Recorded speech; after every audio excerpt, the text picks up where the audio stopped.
pessoal, vamos agora para a última parte do contexto bíblico da carta aos Hebreus. Nós paramos aqui no capítulo 11 e vai falar sobre os heróis da fé. E vai falar sobre homens e mulheres que eles foram justificados pelo Senhor através da sua fé. Independente de uma lei, independente de qualquer outra coisa, o que fizeram eles ser aceitos por Deus foi a sua fé. E começa com Abel, né? Abel, ele fez, o sacrifício pelo pecado, pela sua fé, e não foi por obras. Enoque, ele andava com Deus, e e Deus se agradou dele, ele foi elevado aos céus, e isso foi pela fé. Noé também construiu uma arca, quando ninguém acreditava que fosse, essa arca fosse servir para alguma coisa, onde não havia chovido, ele foi aceito pela sua fé.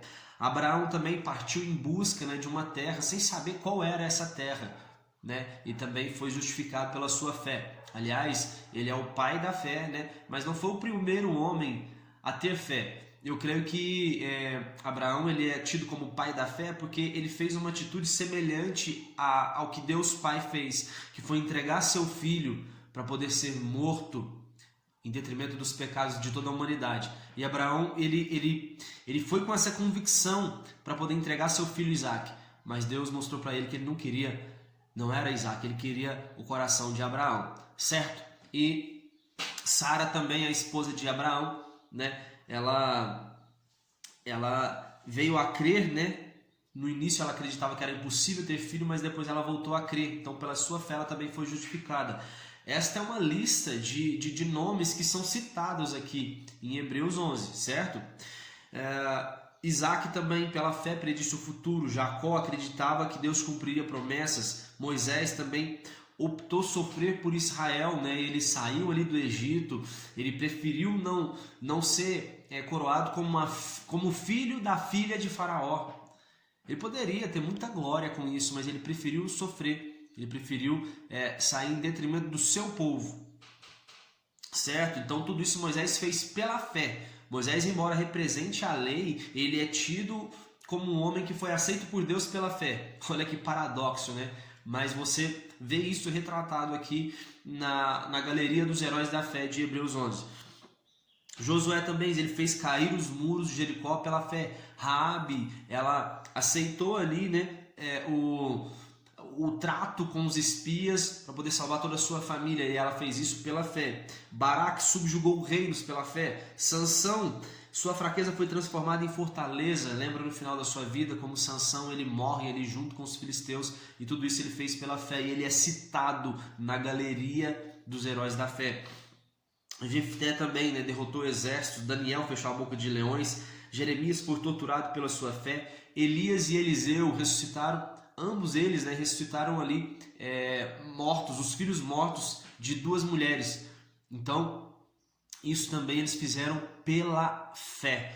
E por último fala sobre Isaías, que foi cerrado ao meio, segundo a tradição. Então todos esses foram aceitos pela fé, e aqui nesses nos primeiros versículos aqui de Hebreus 11 vai falar sobre essa galeria desses heróis. E continua dizendo, olha, nós estamos rodeados por uma tão grande nuvem de testemunha. E que testemunhas são essas? Essas que a gente acabou de citar. Homens e mulheres que foram aceitos por Deus através de sua fé. Então, a gente olha pelos grandes feitos que esses homens fizeram e tem eles como testemunhas. Porque todos esses, a Bíblia vai dizer que eles morreram sem ver o cumprimento da promessa. Então, eles não viram o cumprimento da promessa, mas eles acreditaram que essas promessas iam se cumprir, e promessas que cumpriram no nosso tempo. A Bíblia chega a mencionar que muitos heróis da fé, eles desejaram, se eu não me engano, nos evangelhos, que vai falar que muitos desses heróis da fé desejaram ter o que a gente tinha, mas eles não viveram no nosso tempo. Então, por isso que nós temos essa grande nuvem de testemunha, porque foram homens e mulheres que pagaram um preço para que a gente tivesse essa liberdade que a gente tem hoje em Cristo. Amém? E ele diz, olha, vamos olhar sempre para o autor e consumador da nossa fé, que é Jesus. Não despreze a disciplina, nem desanimes quando por ele sois repreendido. Quando por quem? quando por Jesus vocês forem repreendidos. E como que a gente pode ser repreendido por Jesus? Ele pode falar conosco numa oração, e ele também pode falar através da palavra dele, pode usar um homem, uma mulher de Deus para poder falar conosco através da sua palavra. Isso é repreensão. O Senhor, ele repreende a quem ele ama, certo? Então, se a gente tiver sem orientação, olha só o que Hebreus vai dizer ainda, o autor de Hebreus, que se a gente está sem orientação, nós não somos filhos legítimos, mas nós somos filhos bastardos. Então, a exortação, a orientação, a repreensão, a disciplina, elas são muito importantes. Deus nos corrige para que possamos participar plenamente da sua santidade. Toda correção no momento ela não produz um contentamento, mas, entretanto, mais tarde se colhe frutos de justiça e paz. Certo? Esforcem para poder viver em paz com todas as pessoas, né? Sem a qual ninguém verá o Senhor. Esforcemos para viver em paz com as pessoas e em santificação, sem a qual ninguém verá o Senhor. Vigiai que ninguém se exclua da graça de Deus. Porque o que é se excluir da graça de Deus? É você achar que você merece algo agora.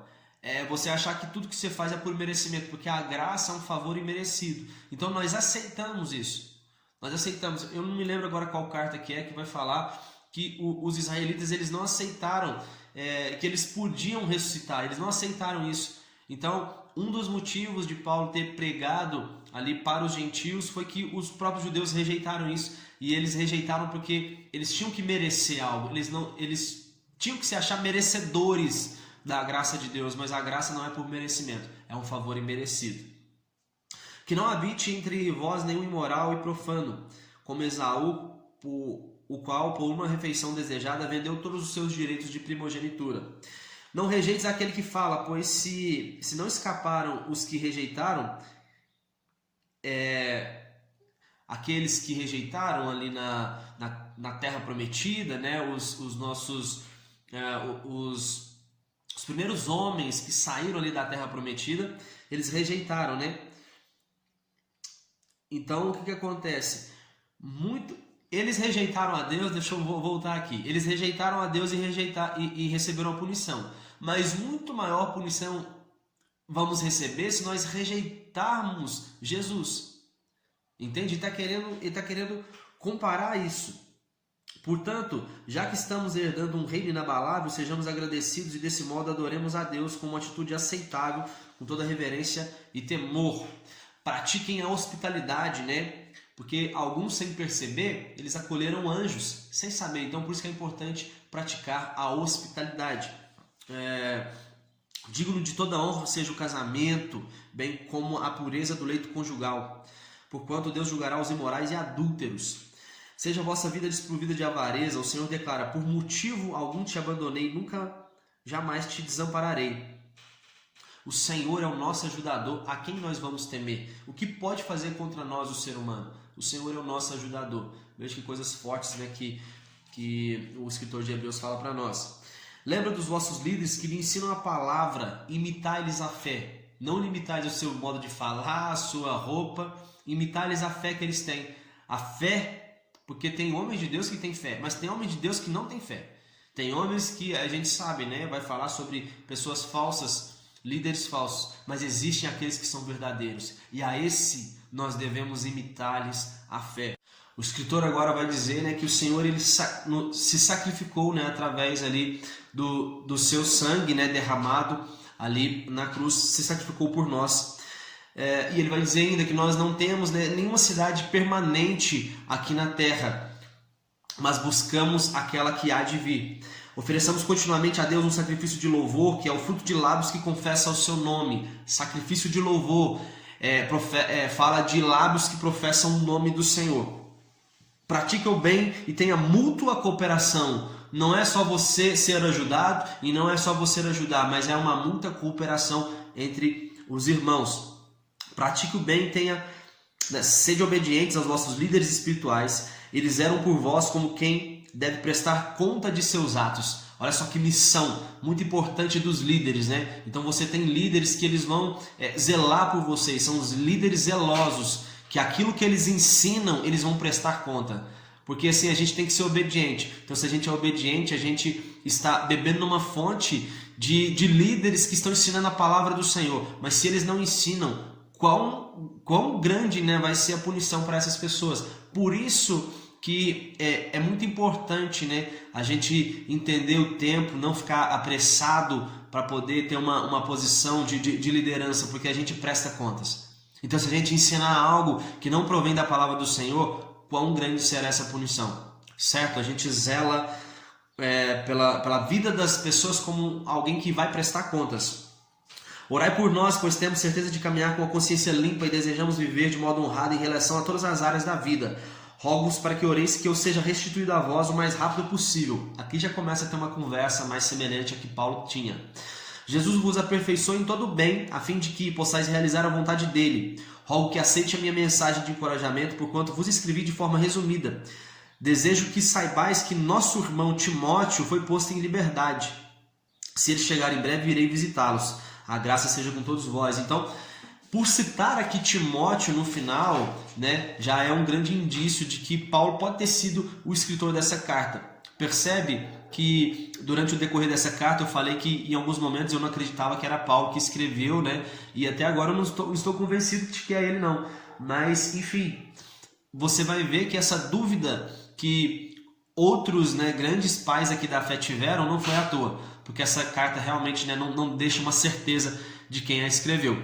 Certo, pessoal? Então aqui a gente termina esse contexto bíblico dessa carta maravilhosa aqui de Hebreus, né? E aqui finaliza, né, um tempo, essas cartas, vamos dizer, as cartas paulinas, se é que podemos dizer que Hebreus foi escrita por Paulo, se encerra aqui agora com uma exortação à nação judaica, porque logo após essa mensagem, logo após quando foi escrito essa carta, a nação judaica foi varrida ali pelo Império Romano, né? Jerusalém foi destruída ali pela segunda vez. Então essa carta, né, ela tem um grande significado.